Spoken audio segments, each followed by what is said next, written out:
there everyone, it's Jen, the Board Game Librarian, coming to you with another Jen Reads! And this week we are going to be taking a look at Joyland by Stephen King.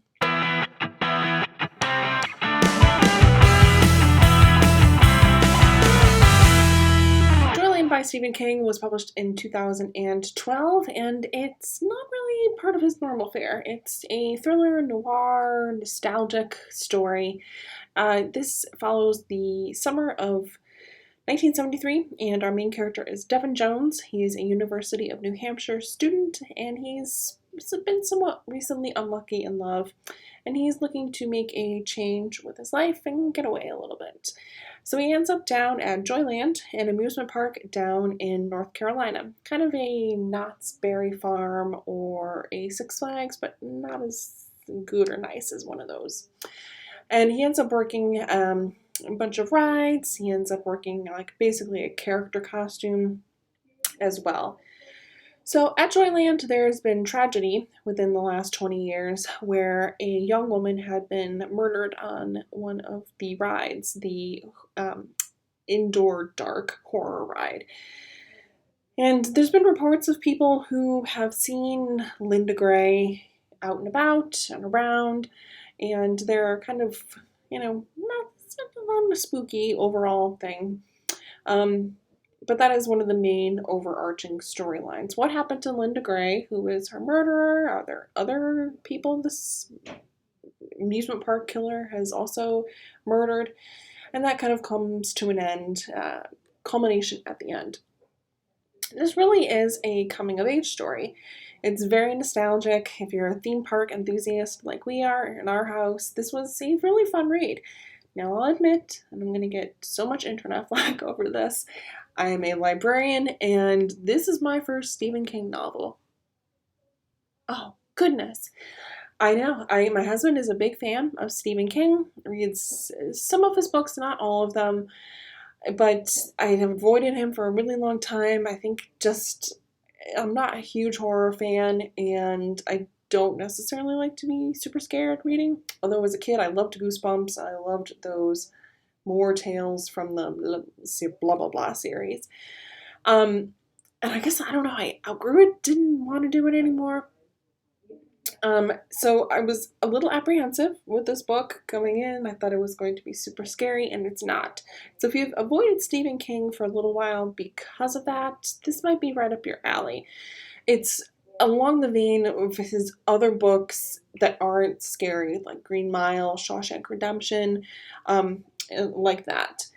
This is part of a series called Hard Case Crime, which brings you the best in hard-boiled crime fiction from lost pulp classics to new work by today's most powerful writers, all in handsome and affordable editions. So yes, you can look for that kind of back on there. So there's a couple of storylines that go along here. There's also the story of a young gentleman and his mother that Devin encounter while he's working for the theme park, not in, but while. There is a psychic medium who has a couple of predictions for Devin, which you can find out if they come true or not. And it's just a really interesting cast of characters. There's a fun note in the back of the book from Stephen King in a very Stephen King fashion. Carny purists, I'm sure there are such, are even now preparing to write and inform me with varying degrees of outrage that much of what I call the talk doesn't exist, that rubes were never called conies, for instance, that pretty girls were never called points. Such purists would be correct, but they can save their letters and emails. Folks, that's why I call it fiction. So I love that. He's so tongue-in-cheek, and he's like, yeah, I know you're going to be writing me.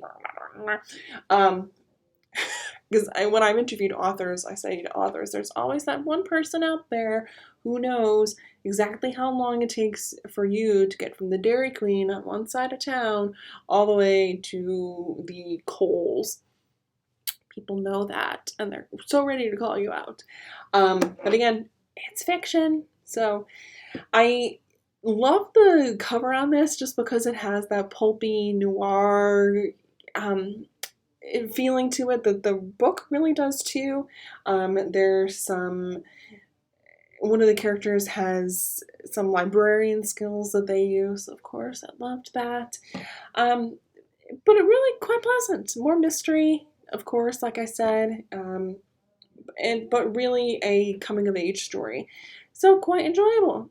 Not a bad one to get started for Stephen King. I'll give this 3.5 out of 5 stars. I was pretty pleased that he actually ended the story.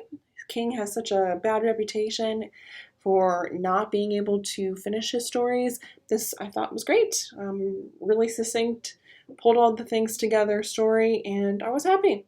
I'd recommend this one, especially if you're not a horror fan. Give this one a shot. That's Joyland by Stephen King. Thanks for watching.